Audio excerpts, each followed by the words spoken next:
Hi, and welcome to the digital literacy presentation. And digital literacy involves knowing how, knowing where, and knowing who online when you're looking for information. We'll look at three aspects of digital literacy. We'll look at what is digital literacy, so we'll look at some definitions. We'll look at why is it important. And we'll also look at what does it mean for educators. So first, let's take a look at the definition. What is digital literacy? Here's a relatively recent definition from 2013. The ability to use information and communication technologies to find, understand, evaluate, create and communicate digital information, an ability that requires both cognitive and technical skills. There are lots of definitions out there for digital literacy. It's a relatively new idea. It's only really come up in the past, say, 4 or 5 years. And there are lots of definitions. I chose this definition because it shares lots of the fundamental and basic ideas that they all talk about, and it does it in a relatively clear, complete and useful way. Let's take a closer look at that definition and at what it might mean.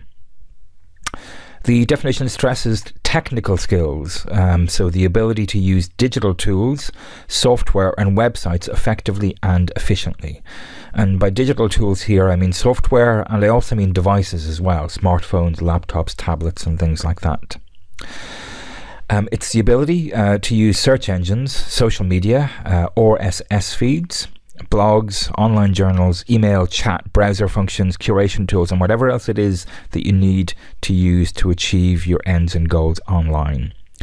These technical skills stretch from, depending on what your needs are, from using Twitter to develop a network of people who give you resources and ideas, all the way through to writing in code and being code literate, being able to write computer code, if that's what you need to do. For a lot of us, I come from an arts and humanities background. Writing in code is something that I'm unlikely to need to be able to do, although I might like. But being able to use social media to find people to network with in terms of my my speciality field is really important. I work in education, and so being able to run my own blog is very useful. I'm a freelance e-learning consultant, so being able to host and manage my own domain name is incredibly useful. It really depends on what your needs, what your contexts are, and what your student needs and contexts are. The ability to use search engines, and one surprising thing that's coming up from the literature at the moment is that students, even as far as college level, when they're searching for information online, are sometimes using search strategies that are not particularly good or useful, or are accepting the results of those search strategies without applying sufficient critical questioning to them. Social media is endemic, and we'll look at how you can leverage and use social media to your advantage educationally. RSS feeds, if you have a blog and lots of different websites, they have what's called an RSS feed, which will automatically update people and tell them when your blog or your website is updated.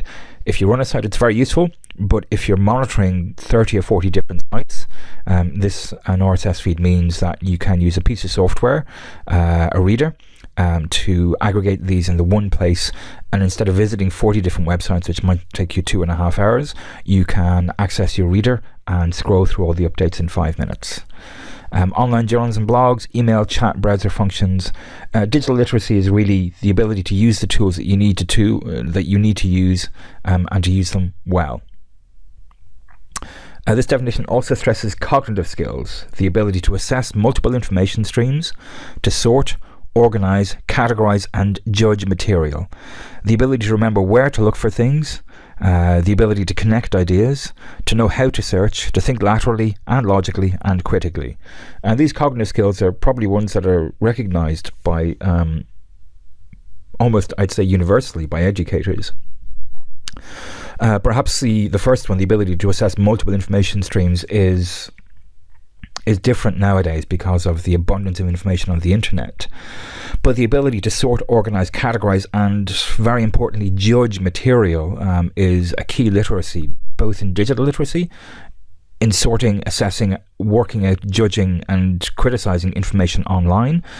And it's also a key literacy in traditional literacies as well. The ability to remember where to look for things, which is often overlooked, but George Siemens talks about the difference now being that we don't remember what, but we remember where and we remember who. But this has actually always been the case.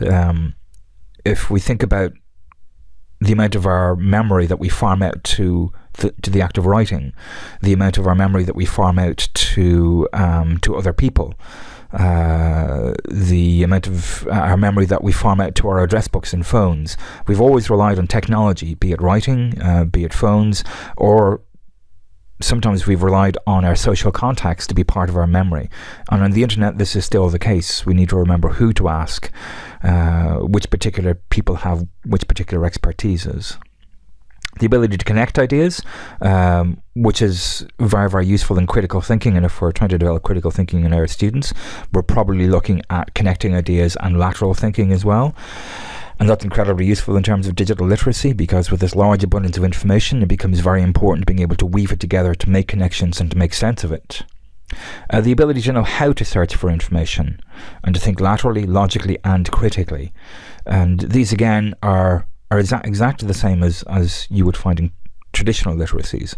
And what we're doing is really just applying them to the digital realm, where there are some, but not that many differences. This definition stresses specific critical literacies, so the ability to source information, the evaluation and understanding of information, the ability to communicate information, and the ability to network and to create.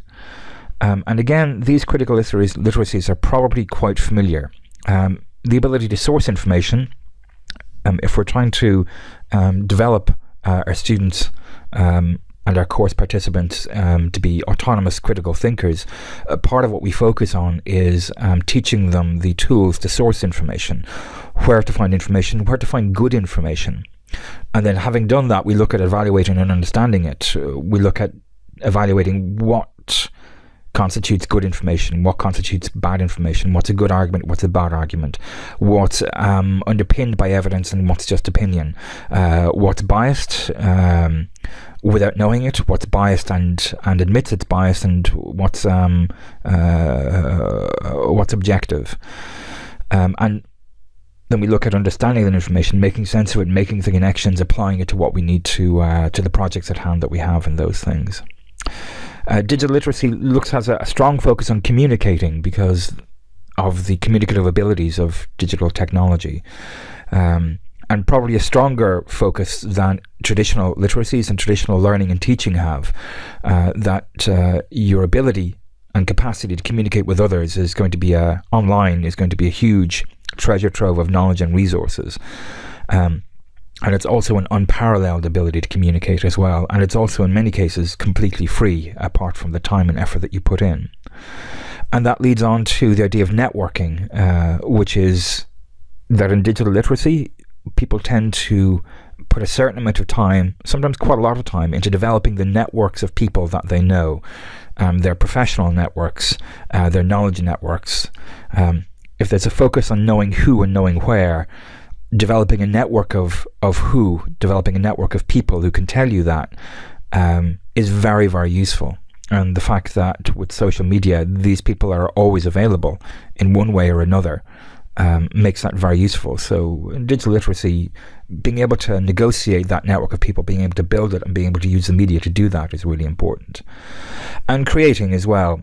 All of the tools that we have put an unparalleled ability for us to both communicate and create. We can make and upload videos, we can manipulate graphics, we can create ebooks, we can create magazines and journals and essentially newspapers online. We can create podcasts and radio shows and upload them. And we have an immense capacity to create. The definition applies specifically to digital tools. And that's everything from searching on an academic journal, which has become, certainly for anybody at third level, using digital journals has become just what you do. It's part and parcel of the process. It goes from something as formal and as academic as journal searches, through to posting to YouTube and using social media. It encompasses both search strategies as well as the creation of electronic artifacts and everything in between. It encompasses using Flickr, the photo sharing website, and Mozilla Popcorn, which is an online tool for remixing, adapting and changing and annotating video.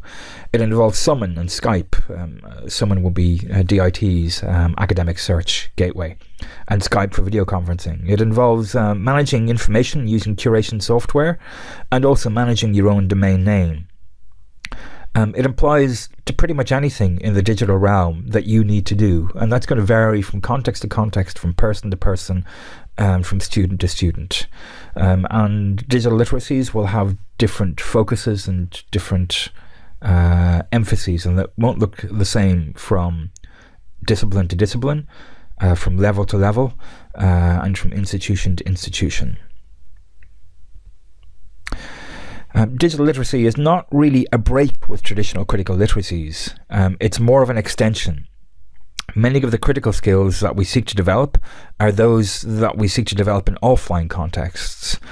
The skills of critical thinking, the skills of critical engagement and of assessing and of evaluating information, the ability to find good information are exactly the same type of skills that we try to engender and develop in online and in offline contexts. Many traditional skills require critical literacies. Driving, for example, has literacies: spatial awareness and vehicle control, attentiveness, knowledge of the rules of the road, and the ability to read traffic, dangers in the path ahead. Critical literacies are going to change from context to context, but some things are going to remain largely the same. Let's compare digital literacy to a traditional one and see if we can take a closer look at those similarities. The use of libraries, of traditional book libraries, and digital literacies, and let's see, are digital literacies and library literacies in any way similar. When you encounter a library, I remember the first time that I encountered my academic library back in the early 90s. All the journals were paper, all the books were paper, the card catalogues were still largely paper, and it was absolutely and completely confusing. I found it very difficult to find information. I found it very difficult to find the literature. I found it impossible to access and use the journals for my chosen subject areas. And there was very little support, and I was essentially library illiterate in an academic sense. I'd used libraries all of my life. I was an avid reader as a child and as a teenager, but I found myself not able to use the tools in the academic library, and it's only when I went back and became a postgrad that it became easier for me. Library literacies involve understanding the catalogues, the classifications, the indexes, and the archives. These are key library literacies and key for their effective use. You need to know your tools in a library in order to be able to use its facilities. It contains absolutely astronomical quantities of knowledge, but without the ability to use those tools, without those literacies, that knowledge is inaccessible. And it's similar in a digital context. The online world contains massive quantities of information, but without knowing how to use the tools to filter, sort, and access that information, it can be either very difficult to find information, or you can be totally and absolutely swamped and drowned in it. Knowing who to ask in a library, knowing who can help you and what to ask them. I remember when I was studying for history, I was studying one of the wars in Afghanistan, and I found a librarian who was also a postgrad in history of that time. He was studying colonial history of that time, and that person became an incredible resource for me for finding materials.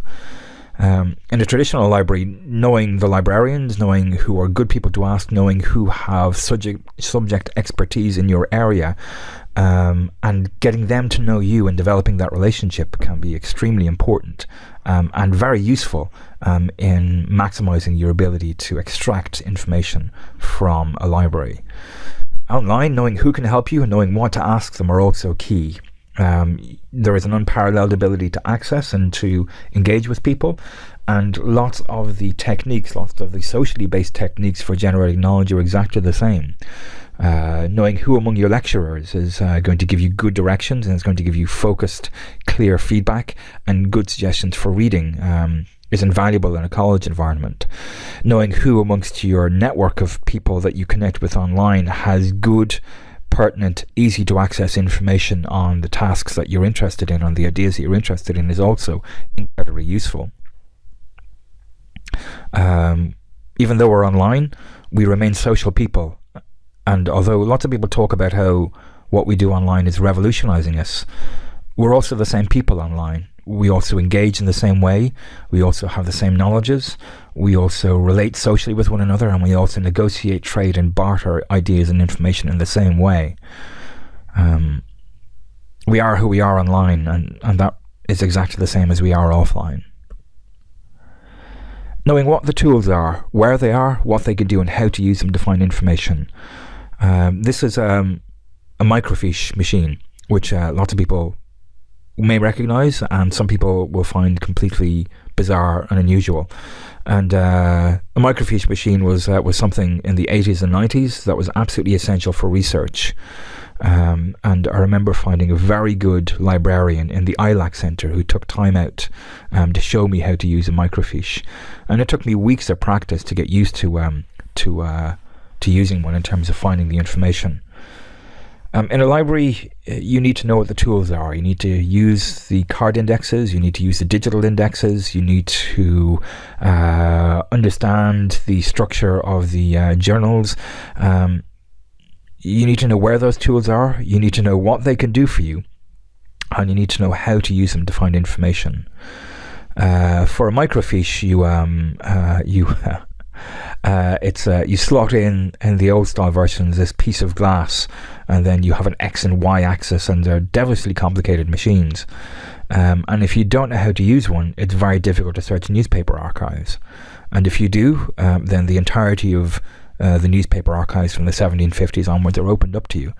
And it's exactly the same online. All the information is there, but there's so much of it, like there is on a microfiche, that knowing where to look first and knowing how to use the tools is incredibly important to maximizing your ability to extract information.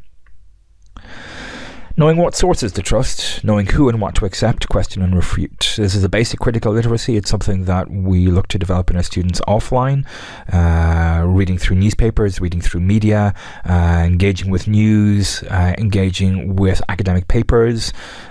We try to develop a critical stance and a critical perspective. And it's exactly the same online. Developing the skills so that you know what sources to trust, knowing who and what to accept, what to question, and what to refute. These skills underpin traditional literacies, and they underpin critical literacies, and they underpin digital literacies in exactly the same way.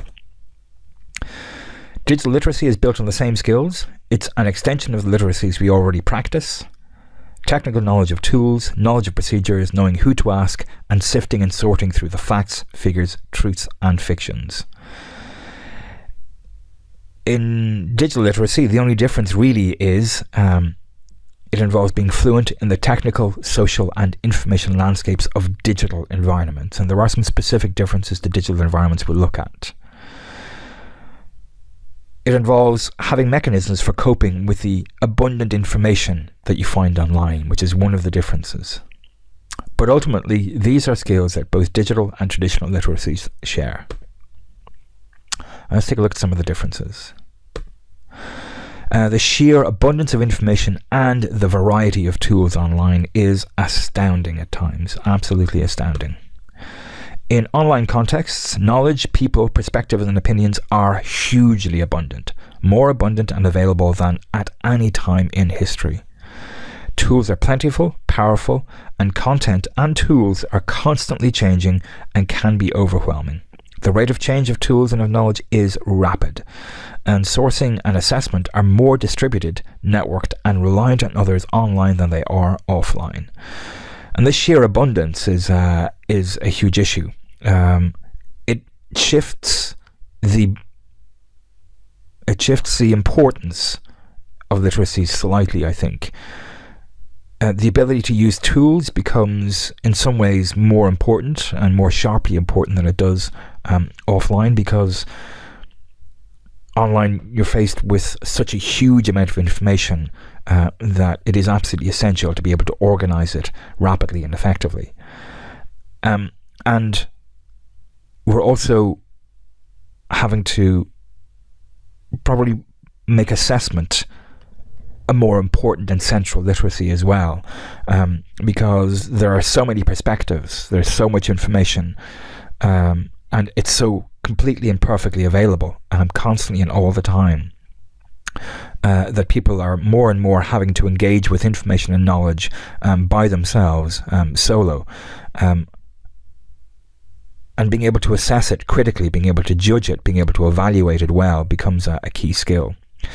I'd additionally say that sourcing and assessment are more distributed and networked online and more reliant on others online than they are offline, purely because of the amount of information. We're more dependent on other people to help us source and help us assess information.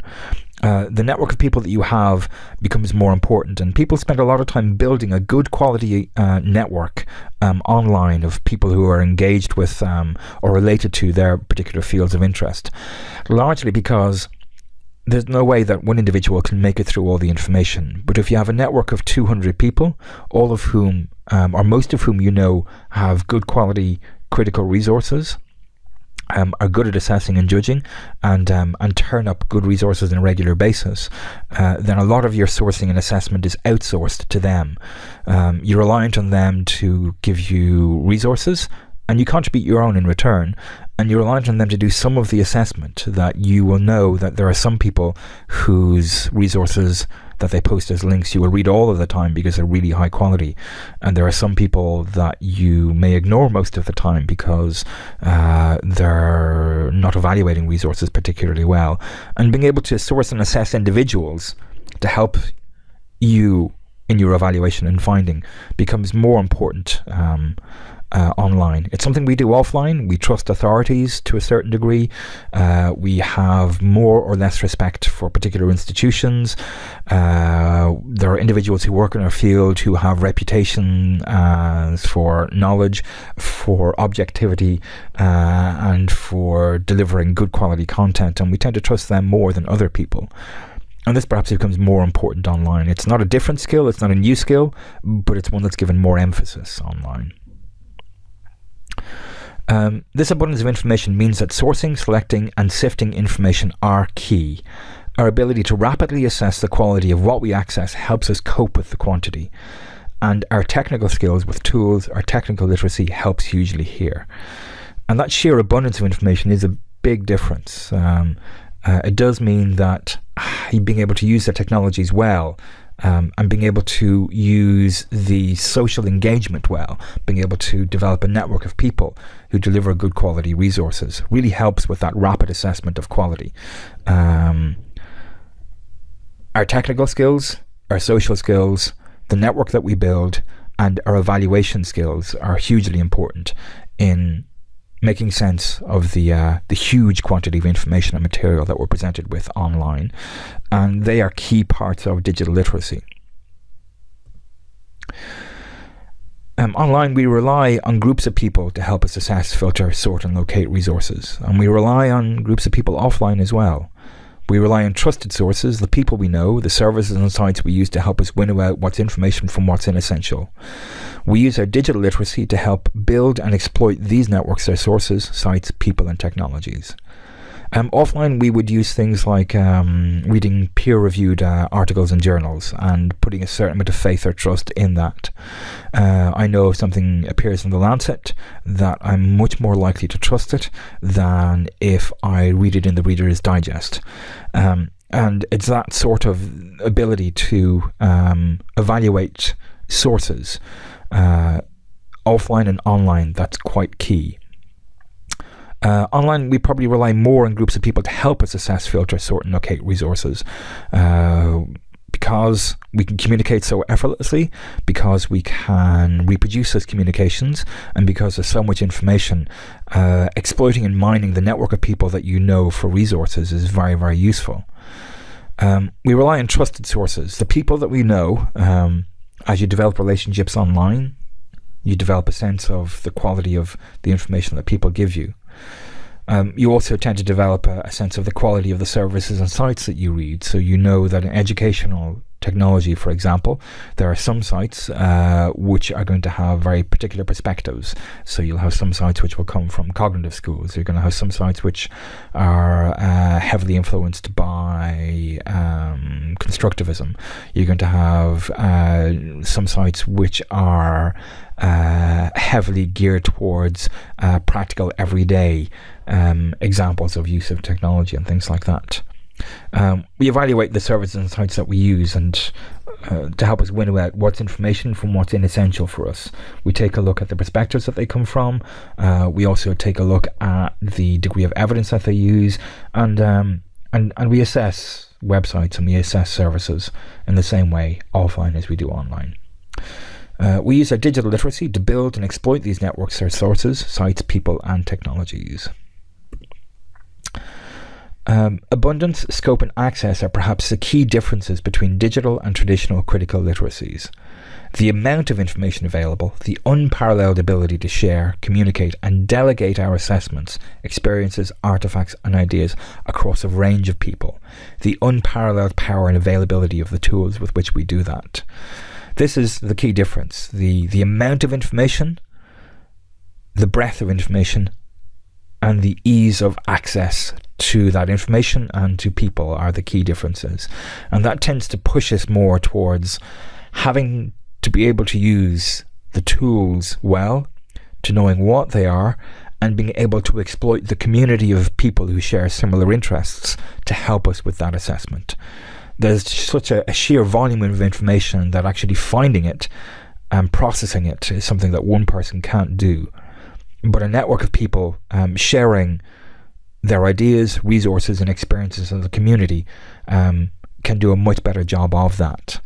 And negotiating that community, those resources, requires knowledge of the tools, and it requires an ability to assess those individuals and the resources they give you.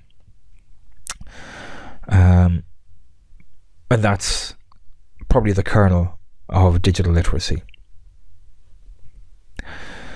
Our capacity to use digital tools well, to evaluate sources of information rapidly, and access resources efficiently are the key aspects of digital literacy. So let's take a quick look at why digital literacy is important. In a knowledge-abundant world, the abilities to locate, assess, adapt, and deploy knowledge has become increasingly key skills.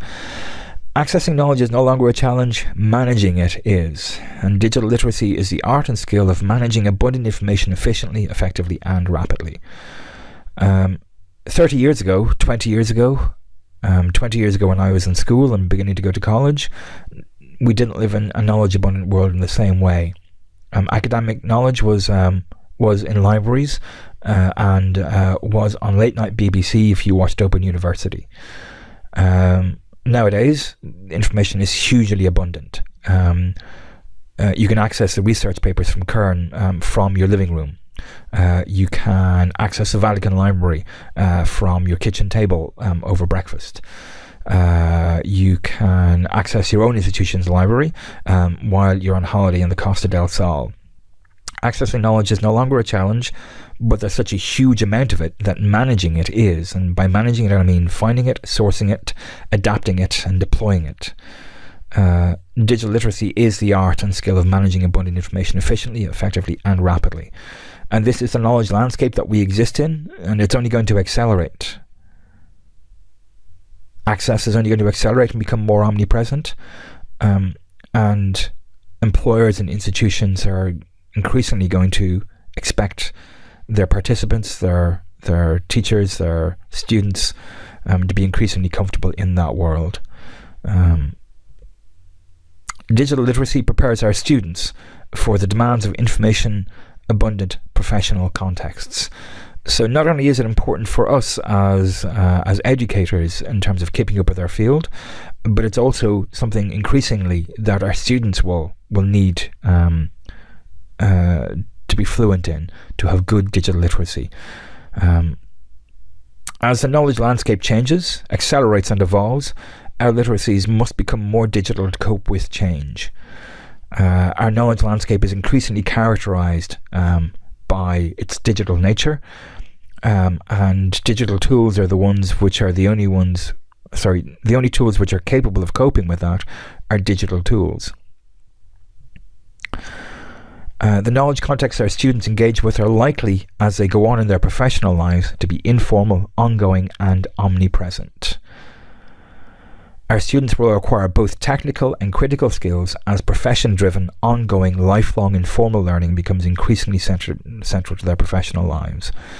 Not only are institutions and colleges and universities and schools becoming increasingly digital, but the very landscape of how we learn in our professions is changing. The fact that information is so abundant and so omnipresent means that students, in order to keep up with the rapid pace of information change and the rapid expansion of the availability of information, are going to be in contexts where, if they want to keep up with their professional lives, if they want to keep current, they're going to have to probably commit to lifelong, ongoing learning. And a lot of that is probably going to be informal. Is going to be them pushing themselves to keep up with things as they develop in their field. And key to that is having good digital literacy.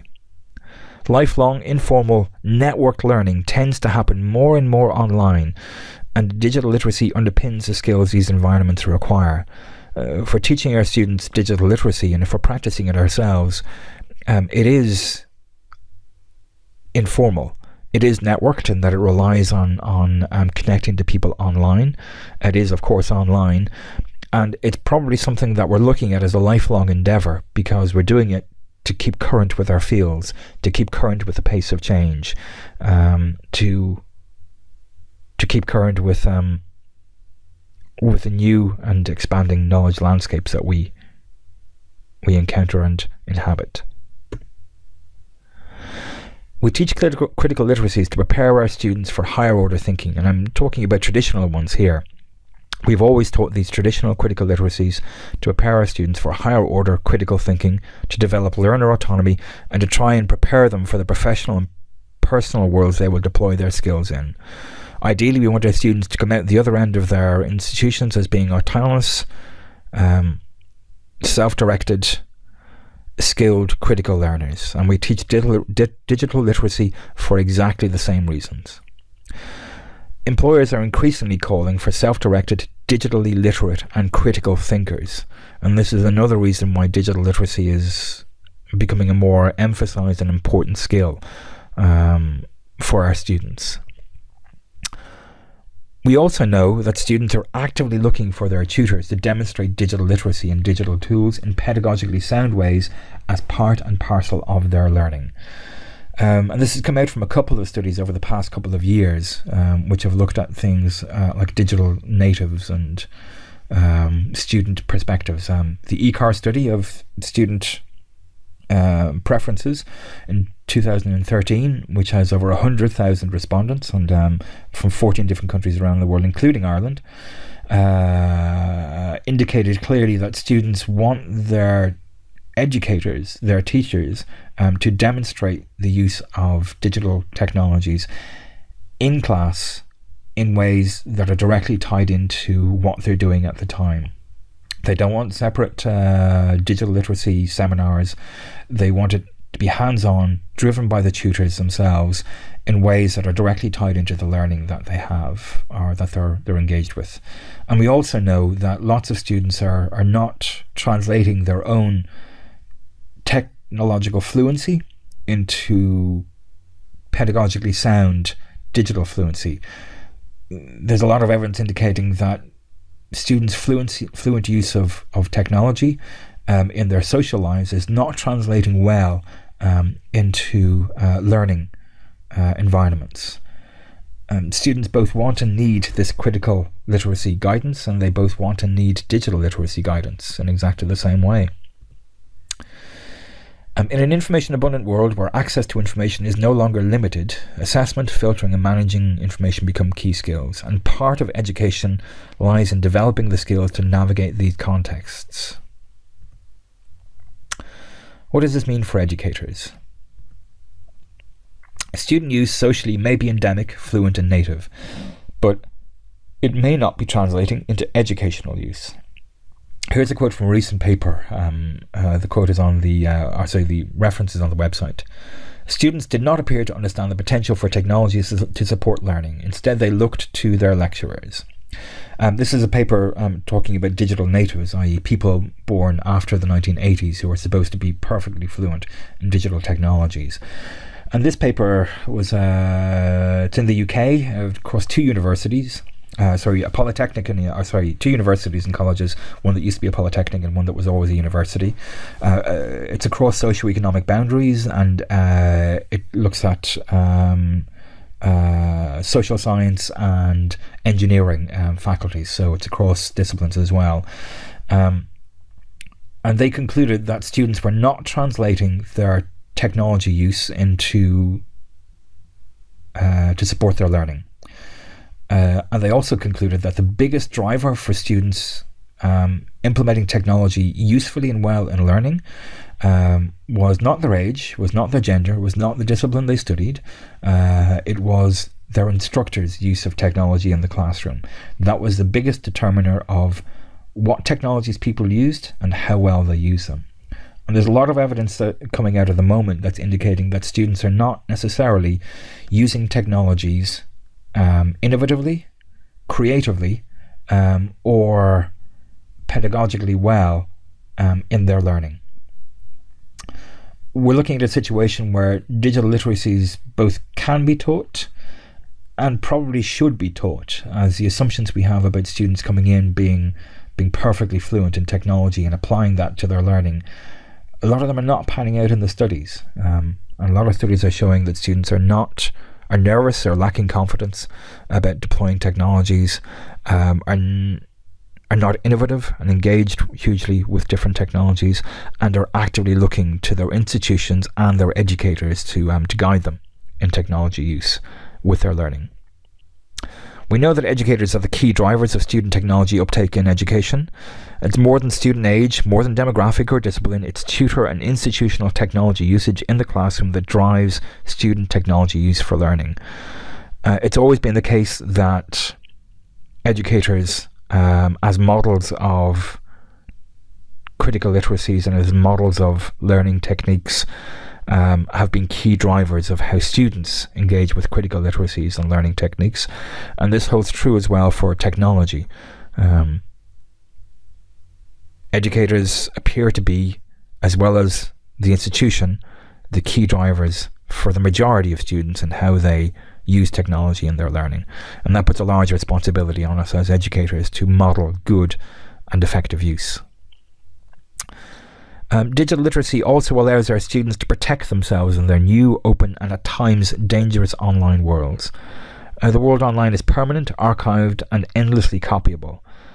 Our students are permanently connected, and what constitutes best practice and safe passage is something to be taught, learned and practiced. There's all sorts of ideas here, everything from cyberbullying to taking care with your digital identity. And it's probably beyond the remit of this presentation to talk about them extensively. To pick one theme out, anything that we do online is permanent.